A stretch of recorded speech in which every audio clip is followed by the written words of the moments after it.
the final in the now very poorly named Star Wars trilogy, Return of the Jedi. Everyone says this is the least of the original 3 Star Wars films. Not bad, just not as good as the other 2. And honestly, I think it gets a little bit of a bum rap. Not to say the criticisms aren't right, it's just the stuff that's good in it I think is a lot better than some of the stuff in the other films. But does that make it better than the other 2? Well, let's take a look. Han Solo is kept captive by the evil gangster Jabba the Hutt. Luke, Leia, and Lando all try to sneak in to break him out, but they get caught themselves. After several fight sequences and battling a bunch of monsters, they eventually escape and make it back to the Rebellion, where they find out the Empire is once again building another Death Star. Only this time, the leader of the Empire, the Emperor, will be on there for them to take it down. So the team tries to take down the shield generator that's on a nearby moon, while the rest of the fighters try to fly in to blow it up.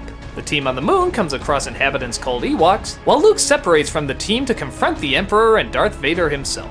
Can the rebels take down the evil Empire once and for all? And will Luke ultimately find himself turning to the light side or the dark side? A fitting setup for a finale, but the biggest problem everybody has, that I have to admit I have too, is that there's way too many detours. The opening sequence with Jabba the Hutt and breaking Han Solo out, it goes on forever. There's a moment you can end it where Luke destroys this big monster, but no, they had to drag them to another monster for him to destroy. Truth be told, you could cut everything having to do with Jabba out of these movies and you would miss nothing. Think about it. You could have Han Solo captured by anybody. Hell, you don't even really need to get rid of him. That's just sort of leaving it open for a cliffhanger. He could have been with the team. He didn't have to be sent away. Honestly, the Ewoks play a bigger part than the Jabba the Hutt scenes. I know that sounds crazy, but really think about it. The Ewoks help take down the Empire. They play a part. They serve the story. And it also makes a well-intended, if not immaturely done message of nature versus technology,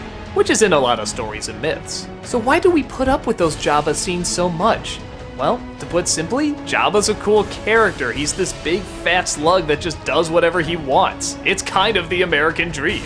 He's a gangster and he gets away with it. So why do so many people hate the Ewoks? Because one, we already saw a ton of puppets and we're getting sick of them. Second, they're little teddy bears, and after the last film where everything was so dark and gritty, what, we suddenly got a bunch of little teddy bears? This is feeling more like a toy commercial. In my honest opinion, if you wanted to fix this, Jabba should have been on the moon. Cut out the opening, save him until halfway, have him capture Solo wanting his money back, but then when he finds out the Empire is in his territory, then he decides to fight him off and help the rebellion. How much more fitting would that have been? Jabba would have been both the bad guy and the good guy at the same time. And he would have had a purpose, and oh my god, wouldn't it be so cool if you saw Jabba's people attacking those stormtroopers instead of Ewoks? Also throw in a pointless motorcycle style chase, an all too similar retread of the destroying the Death Star in the first film, and little teddy bears throwing rocks, and yeah, you can see how a lot of people would see this as the lesser of the films. But with that said, not only are these some of the best effects that ever came out of the movies, but it has some of the most dramatic moments. The scenes where Luke is confronting Vader and the Emperor are some of the best in any of the movies. The guy they got to play the Emperor is perfect. He's old and frail, but by God, he has such presence and this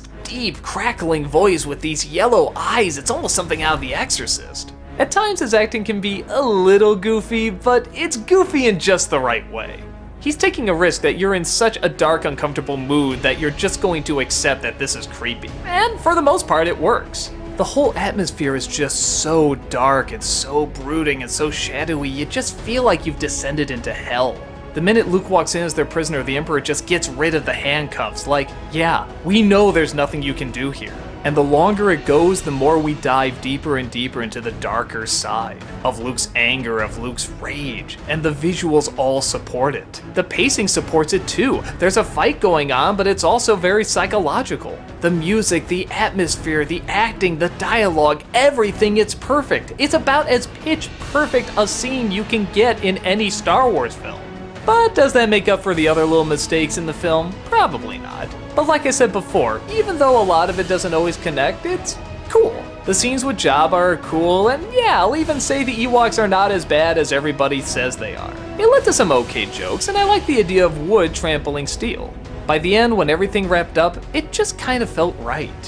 When you see the final scene in the Ewok village, you just kind of go, yeah, you know what? This is a good place to stop. Everybody seems happy, everybody seems in the right place. Were there flaws? Sure, but just like there were flaws in the other films too. I guess I just don't get when everybody says this is the lighthearted one when there were such dark and gritty scenes in it. Some of them the best out of any of the movies. So yeah, is the first film technically told better? Yes, but I still stand by the third has some of the best moments out of any of them. And like I said, it's just a good ending. Not the best, but still pretty damn impressive. And for a while, this is all Star Wars fans thought they would ever get out of this, but little did they know that so much more, good and bad, was awaiting them in the future.